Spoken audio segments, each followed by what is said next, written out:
Glória a Deus. Obrigado, irmãos. Cumprimento a amada igreja com a graça e a paz do Senhor. Amém?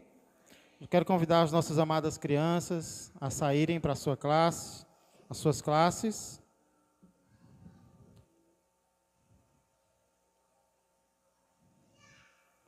Eu convido a amada igreja a fazermos mais uma oração nesse momento. Curve sua cabeça. Santo Deus e amado Pai, muito obrigado, Senhor, por termos chegado até aqui. Obrigado, Senhor, pela Tua graça, pelo Teu favor, demonstrado em nossas vidas a cada dia. Isso não é sentimentalismo, Senhor, isso é revelação da Tua palavra para cada um de nós, na qual, Senhor, nós precisamos crer nesta noite e nos apegar ainda mais, Senhor, aquilo que o Senhor tem nos dito, por meio da Tua palavra e do Teu Espírito Santo. Pai, que neste momento o Senhor venha nos ajudar a termos a nossa atenção totalmente voltada para Ti e para aquilo que o Senhor tem a nos dizer nesta noite, para a nossa transformação e para a nossa salvação. Tudo isso eu peço e já agradeço, em nome de Jesus Cristo. Amém, amém e amém. Glória a Deus. Nesses dias eu assisti um vídeo no qual uma mulher, na faixa dos seus 40 anos, agia de uma forma no mínimo estranha. Imagine um carro parado em uma estrada deserta. Ela, a dona do carro, abre o capô e ela se depara com o interior do carro fumaçando. Porém, ao invés de se entristecer com aquela cena, ao invés de reclamar, aquela mulher dá uma risada. Depois disso, ela vai pegar as chaves dela, que se encontram no seu bolso, e quando ela tira a mão, o molho de chaves cai em uma poça profunda de lama, algo semelhante a piche. E o que a mulher faz? Ela dá uma risada. Ela mete então a sua mão lá na poça de lama profunda e ela tira uma chave totalmente suja de lama. E enquanto ela está tirando aquela chave, um caminhão passa rápido rente ao carro dela, arrancando a porta direita. Nesse momento a mulher não ri, ela solta uma gargalhada. Então, pouco tempo depois, chega o reboque e começa a colocar o carro em cima do caminhão. E enquanto o carro está subindo no caminhão, o que a mulher faz? Ela dá mais uma risada. Nesse momento, um raio cai do céu no espelho do carro, destruindo totalmente. Mas ao invés de reclamar, ao invés de murmurar, ao invés de se irritar, o que a mulher faz? Ela ri mais uma vez. A gente assiste a um vídeo como esse e a gente fica se perguntando como é que uma mulher pode agir de uma forma dessa, em meio a momentos tão difíceis, em meio a situações tão contrárias. E é aí que a atitude da mulher é finalmente explicada. Quando ela coloca o cabelo para trás da orelha, o vídeo mostra que ela está usando um fone. E através desse fone, essa mulher está lendo um livro de comédia. É por isso que ela ria tanto. Não era pelo que estava acontecendo, é pelo livro que ela estava escutando. Um livro de piadas, um livro de comédia. E o motivo pelo qual eu comecei falando sobre esse vídeo é porque hoje eu também quero falar sobre palavras. Palavras as quais, se nós ouvirmos, também nos trarão uma alegria. Porém, não é uma alegria fictícia, não é uma alegria aparente. São palavras que, se nós as ouvirmos, nos trarão alegria verdadeira, alegria real, em meio a qualquer situação que nós estejamos enfrentando. Não apenas de um carro sem funcionar na beira de uma estrada, não. Mas até em meio a situações como um sentimento de desprezo que nós possamos estar tendo. Você já foi desprezado? Você já se sentiu uma mulher desprezada, um homem desprezado? Será que neste momento você está experimentando isso? Ou talvez você tem medo que um dia o desprezo venha sobre a sua vida? Pois hoje eu quero te convidar a, juntamente comigo, lermos as palavras que um anjo foi enviado por Deus para dizer a uma jovem, há muito tempo atrás, mas que valem ainda para a minha vida e para a sua vida. Por favor, abra comigo a palavra do Senhor. Quero ser bem breve nessa noite, ainda vamos participar da ceia. Abra a palavra comigo no Evangelho de Lucas, capítulo de número 1. Evangelho de Lucas, capítulo de número 1. E nós iremos meditar hoje apenas em 3 versículos. Lucas, capítulo 1, versos 26 a 28. Lucas, capítulo 1, a partir do verso 26, vai narrar o que acontece 6 meses depois de Isabel, parenta de Maria, ficar milagrosamente grávida. Um anjo aparece para Zacarias, marido de Isabel, em pleno templo, para dizer para ele que a oração dele foi ouvida e que Isabel, sua mulher, vai dar à luz um filho.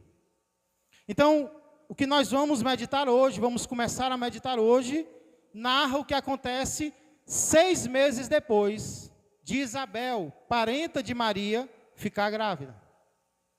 E assim como nos versos anteriores, a aparição de um anjo é narrada, aqui, nesses versos, o texto vai começar com o envio de um anjo.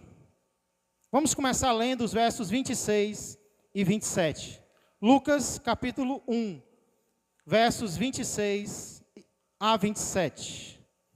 Dizem assim a palavra de Deus.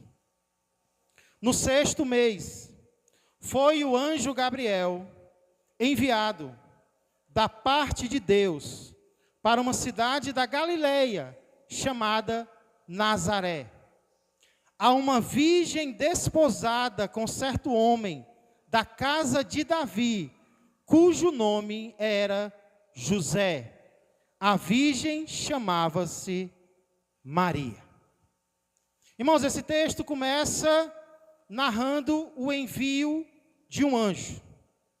O mesmo anjo que 6 meses atrás, aproximadamente, apareceu a Zacarias no templo, como eu falei, para dar a notícia de que agora ele seria pai.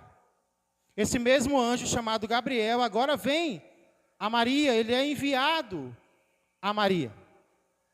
E quando nós lemos a Bíblia, igreja, nós vemos que os anjos, eles possuem muitas funções, eles são usados para muitas tarefas. Por exemplo, a Bíblia fala de um anjo só, que lá no Antigo Testamento, foi capaz de tirar a vida de 185 mil soldados inimigos de Israel. Então, às vezes, na Bíblia, um anjo aparece para matar. Um anjo aparece para tirar a vida de alguém. Jesus diz que nos últimos dias, os anjos serão enviados para separar os salvos dos perdidos. E lá na parábola do rico e Lázaro, os anjos são os responsáveis por levar a alma de Lázaro para o seio de Abraão, para o céu. Então nós percebemos que na Bíblia os anjos, eles não têm apenas uma tarefa, eles não têm apenas uma função, eles possuem várias. Mas o que nós notamos é que sempre os anjos só fazem aquilo que Deus lhes ordena. Os anjos são enviados por Deus. Então aqui eu percebo uma característica muito importante destes seres, dos anjos.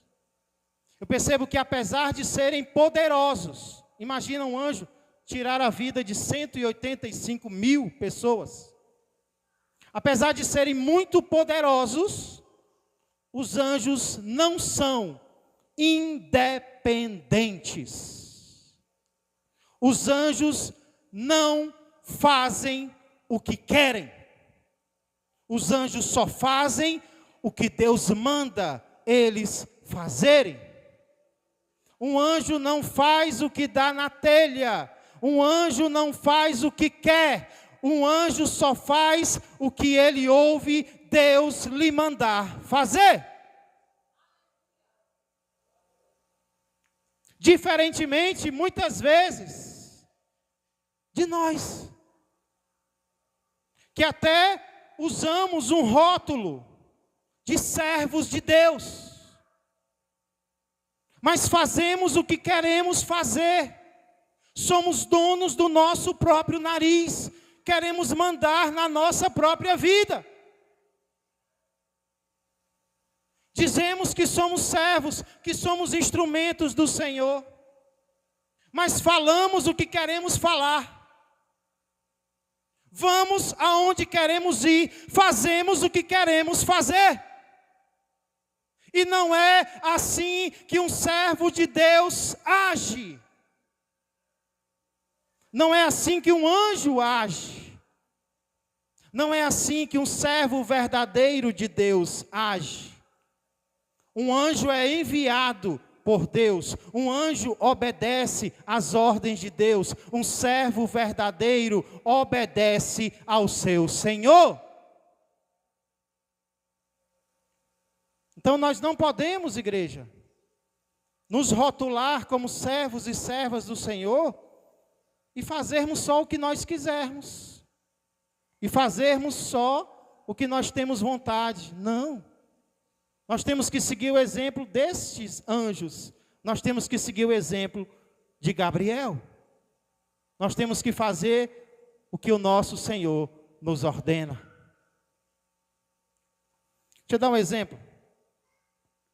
Eu creio que em janeiro agora vai fazer 1 ano que a irmã Socorro voltou para a igreja. Foi, irmã Socorro?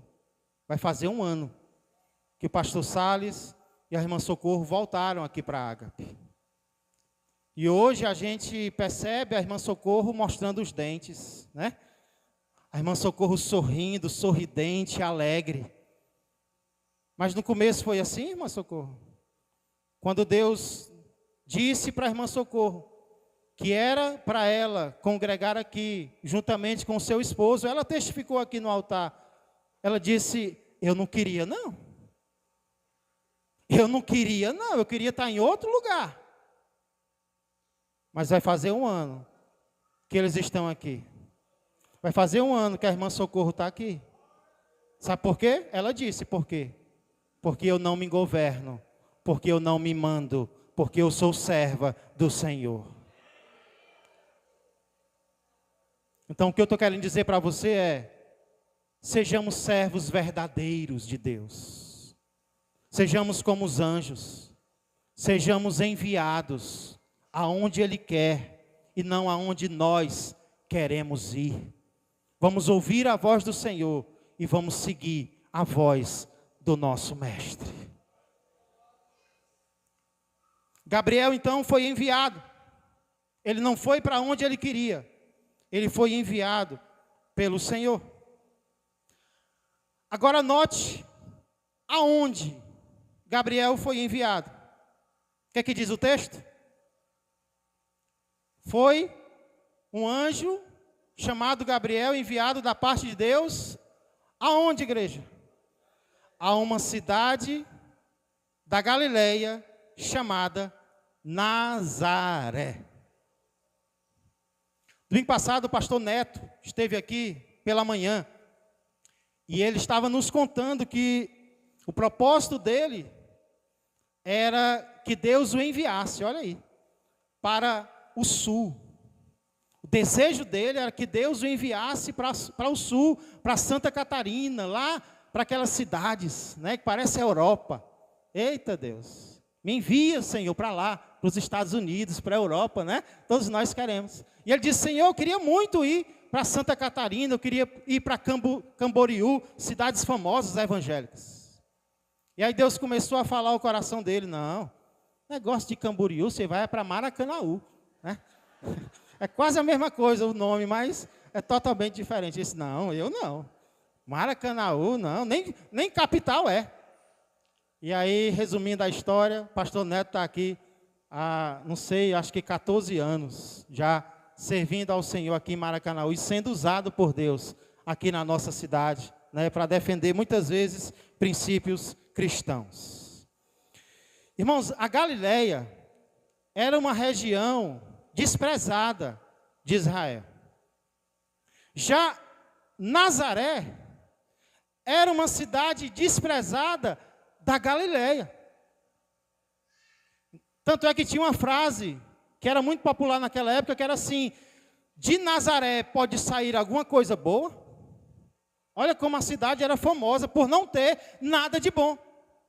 Por acaso de Nazaré pode sair algo que preste? Não, isso é Nazaré, não sai nada de bom daí não.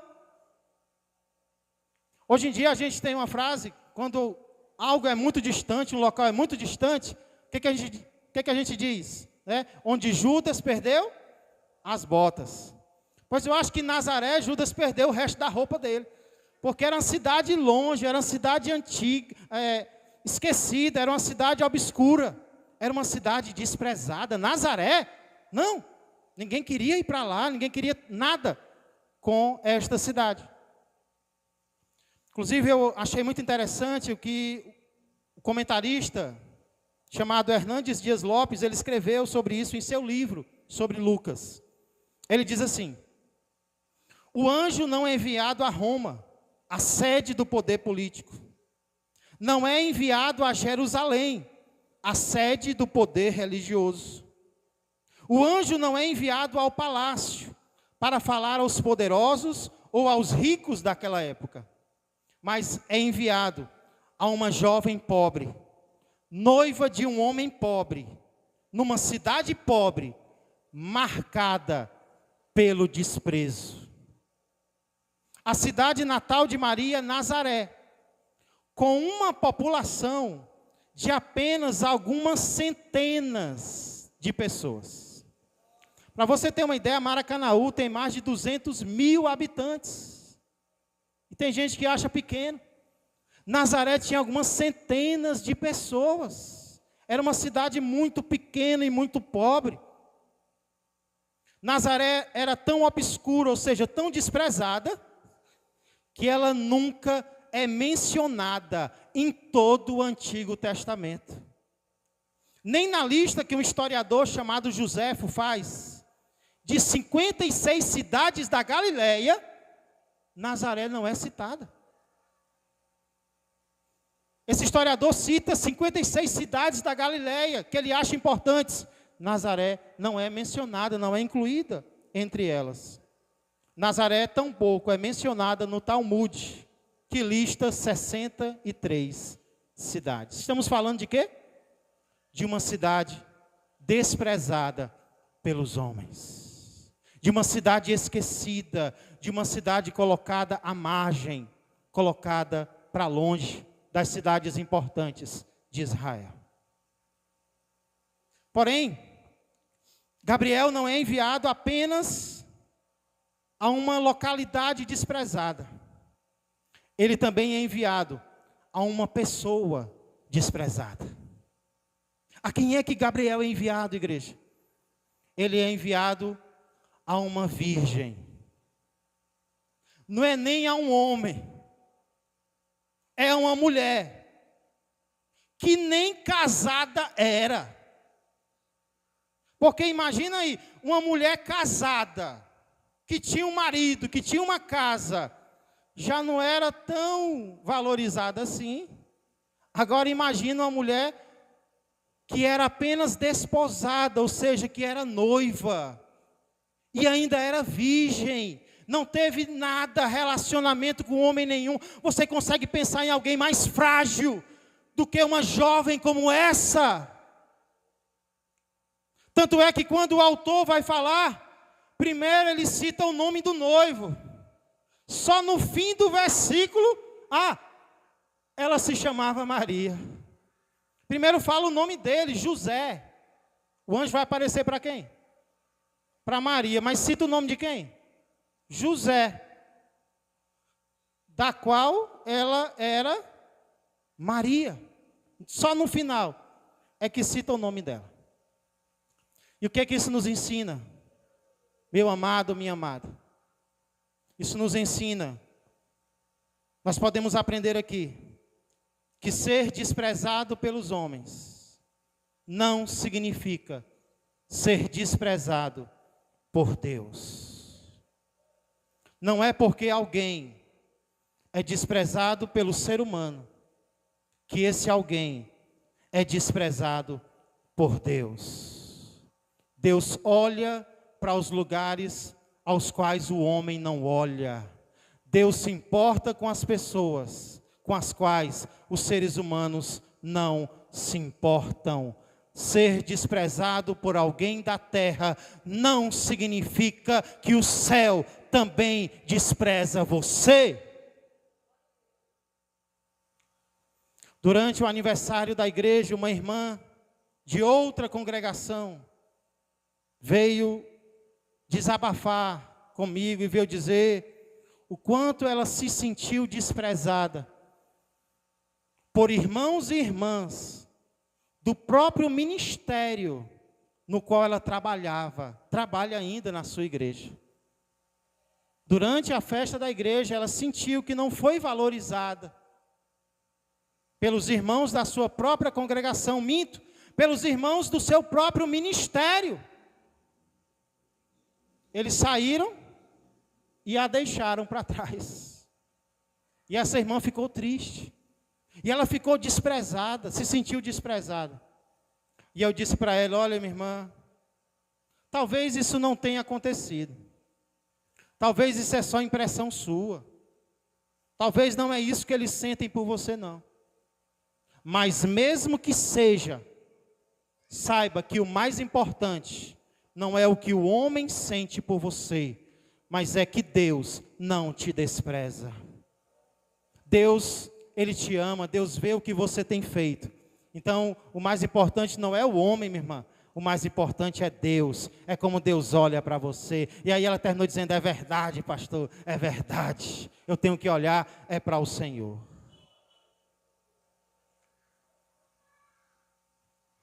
Muitas vezes, o inimigo, ele vai nos fazer ter impressões como essa. Às vezes nós vamos ter um sentimento de que estamos sendo esquecidos, que estamos ficando para trás. Mas às vezes é só impressão. Talvez aquela pessoa está magoada com você, mas ela te ama de verdade. Mas mesmo que seja um desprezo, mesmo que o desprezo esteja realmente acontecendo, o importante mesmo não é o que o homem sente por você. O importante mesmo, no final das contas, é como Deus te trata. É que Deus não te despreza. É isso que nós podemos aprender aqui nessa história.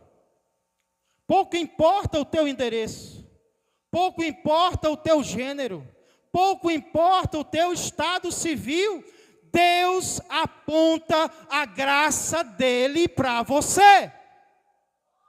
Mesmo que o homem não faça, mesmo que o homem esqueça, Deus não esquece de mim e não esquece de você. E isso fica ainda mais claro nas palavras iniciais que o anjo dirige o anjo Gabriel dirige a Maria. E esse é o segundo ponto da nossa mensagem.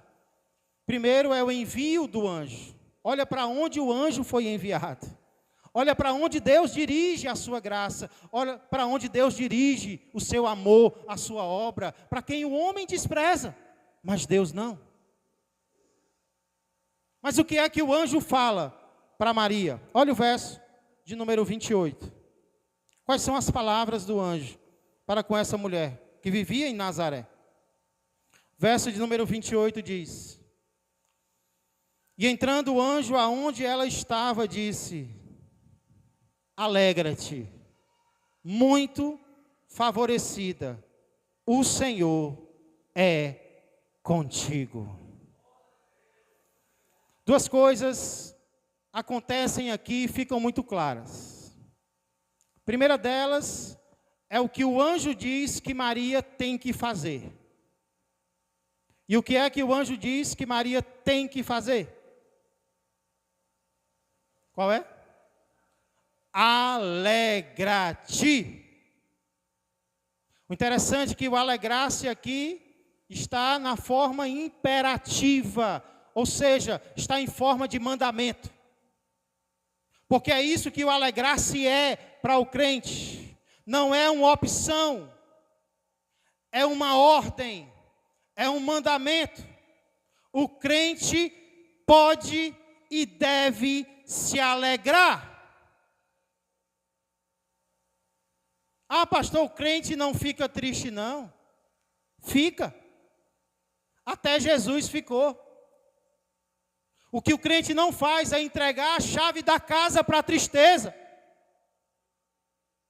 O crente não permite que a tristeza fique, permaneça na sua vida. Ela vem, o sentimento de tristeza vem, mas qual é a ordem de Deus? Se eu estou triste, a ordem de Deus é: eu tenho que me alegrar. Alegra-te. Não é uma opção, não é uma sugestão, é um mandamento de Deus. Se alegre hoje, obedeça a Deus, fique alegre essa noite. Tristeza na casa do crente é que nem poeira na casa da dona de casa zelosa. Poeira vem, o que a dona de casa faz? Coloca ela para fora. Tristeza vem, mas ela quer ficar. Aqui não, no meu coração não. Aqui eu vou obedecer ao meu Senhor, eu vou me alegrar na presença do meu Deus. Então a primeira coisa que o anjo diz é o que Maria deve fazer. Eu não sei se Maria estava triste. Talvez estava. Morando em Nazaré, né? Talvez ela estava triste. Ou talvez ela não estava alegre pelos motivos certos. Então a segunda coisa que o anjo faz é dizer para Maria por que ela tem que fazer o que ela deve fazer. O que ela tem que fazer? Se alegrar. Por quê? Alguém já chegou para você alguma vez, viu você triste e disse: alegra. Aí no seu coração você disse: eu tenho nenhum motivo para me alegrar. Pois o anjo vai dizer agora 2 motivos para Maria se alegrar. Primeiro deles, ele diz o que Maria é. Alegra-te, muito favorecida. Muito favorecida é o que Maria era. E essa palavra no original significa alvo da graça de Deus. Maria se alegre. Por que, anjo? Porque você é alvo da graça de Deus. A graça de Deus está sendo derramada sobre você. Nossa, que Maria privilegiada. Ah, pastor, mas isso é Maria. Maria ia ser a mãe de Jesus. Se engana você. Sabe qual é o outro lugar da Bíblia no qual essa mesma palavra aparece? Muito favorecido, agraciado. É quando Paulo vai escrever à igreja em Éfeso, e ele diz que Deus, através de Jesus Cristo, derramou a sua graça na minha vida e na sua vida. Não apenas Maria era muito favorecida, eu e você também somos. Então esse é o primeiro motivo para estarmos alegres nessa noite. Sabe o que é que você é? Sabe o que é que eu sou? Deixa eu começar dizendo o que é que nós não somos. Você não é coitada. Você não é coitado. Você não é pobrezinho. Você não é pobrezinha. Você não é vítima. Você é favorecido por Deus. A graça de Deus está sendo derramada na sua vida. Então entenda quem você é. Entenda o que você é. Primeira coisa que o anjo disse para Maria: se alegra. Deus tem te dado graça. E ele vai explicar por quê. E nós sabemos por quê. Mas Deus tem dado graça para mim. Deus tem dado graça para você? Você enxerga a graça do Senhor na sua vida? Se você enxerga, então se alegra hoje. Se alegra. Ei, eu não sou coitado. Sabe qual é uma das coisas que pode entristecer o ser humano? Ele achar que tem ficado para trás. Ele achar que tem perdido privilégios. Que tem perdido algo de bom. Não é isso que Deus tem feito na minha vida e na sua vida. Pelo contrário. Deus tem nos dado coisas maravilhosas.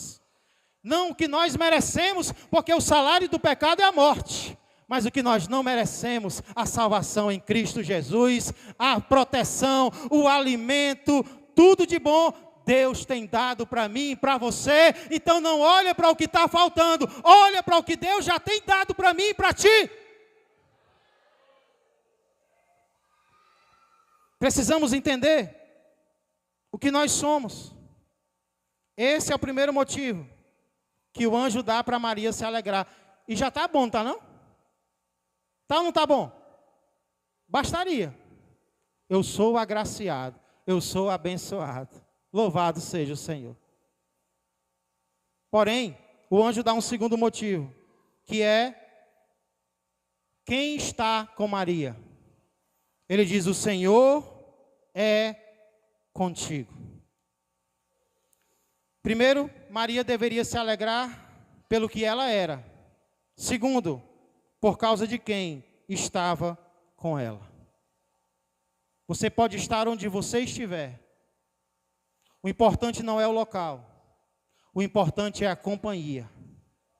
Você pode estar no deserto e ser mais feliz do que quem está no palácio. Porque no deserto o Senhor está contigo. Então o anjo diz: o Senhor é contigo, Maria. Deus estava com Maria. Aí eu pergunto: só com Maria? Qual foi a promessa que Jesus fez antes de subir ao céu? E eis que estou convosco.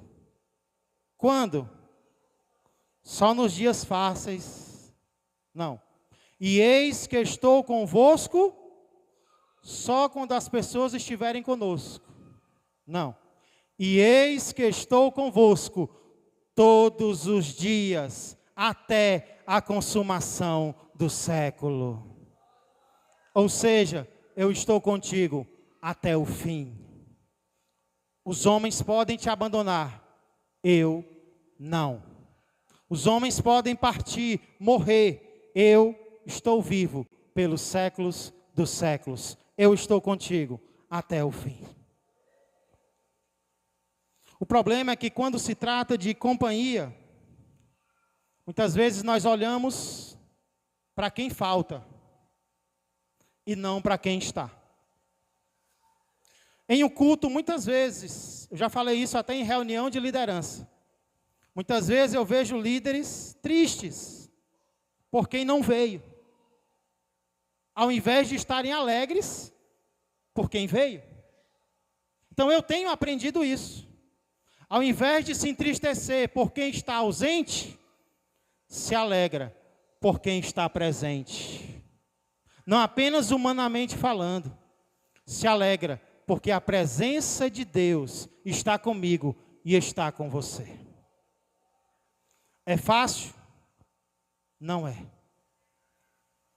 Inclusive, eu confesso para vocês que alguns dias atrás eu caí nesse erro. Eu caí. Eu estava melhorando, eu estava aprendendo, mas eu errei. Alguns sábados atrás, nós estávamos prestes a iniciar o aniversário da igreja, e por isso nós marcamos um mutirão, para fazermos mudanças no nosso prédio, para consertar algumas coisas, pintar, colocar o lixo para fora. E pense numa expectativa alta que eu estava, né? Eita, que hoje vai lotar de servo e de serva de Deus aqui. Aí fui comprar o pão, comprei R$10 de pão, né? Trouxe para cá e comecei a esperar. E aí os minutos foram passando, as horas foram passando, e cadê os servos? Chegaram, né? Chegou um, chegou outro. Meus irmãos, o inimigo deu uma flechada de tristeza no meu coração, mas foi uma flechada segura. E de repente começou a passar sentimento ruim na minha mente. Começou. E eu sentei ali, o povo tentando me animar, né? Os 2 ou 3 que estavam aqui tentando me animar. E cadê eu me animar? Não. É assim? E é assado? E é desse jeito? Aí eu sentei ali, virado para a rua. De repente o Espírito Santo começou a ministrar ao meu coração. E ele começou a dizer: ei, você lembra o que aconteceu com o servo fulano de tal? Você lembra o que aconteceu com o servo fulano de tal? Você lembra o que a Bíblia fala sobre esse e sobre aquele? Você está reclamando de quê? E aí eu senti Jesus me dizendo: ainda que você fosse abandonado por todos, eu não te abandonaria jamais. Irmãos, eu dei um pulo da cadeira e eu não queria saber mais de nada. Eu só queria era servir ao meu Jesus. Porque ainda que não estivesse mais ninguém ao meu lado, Ele estaria comigo. Aí sabe o que eu comecei a fazer? Eu comecei a agradecer por quem já estava aqui. E eu comecei a entender: ei, tem gente que trabalha, tem gente que adoece, tem gente que enfraquece. Nós não estamos aqui para julgarmos uns aos outros, nós estamos aqui para darmos as mãos uns aos outros e servirmos ao nosso Deus como Ele nos capacitar a servir. Irmãos, quando eu me alegrei no Senhor, porque Ele estava comigo, aí o milagre começou a acontecer. Começou a aparecer um nesse portão, veio outro aqui, veio outro acolá, e teve uma noite aqui que a gente tinha que ter cuidado para não esbarrar uns nos outros de tanta gente que queria servir ao Senhor. Então precisamos entender que o motivo da nossa alegria não é o humano, não é o geográfico, não é o físico, é o espiritual.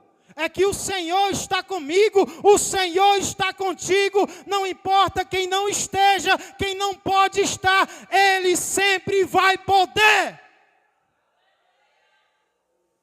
E Ele basta. E Ele vai enviar quem puder. Então louvado seja o Senhor. Porque talvez a mensagem principal que Ele pode estar querendo ensinar a mim e a você essa noite, sabe qual é? É que nós temos motivos para ficar alegres em todos os momentos. Até, pastor, até.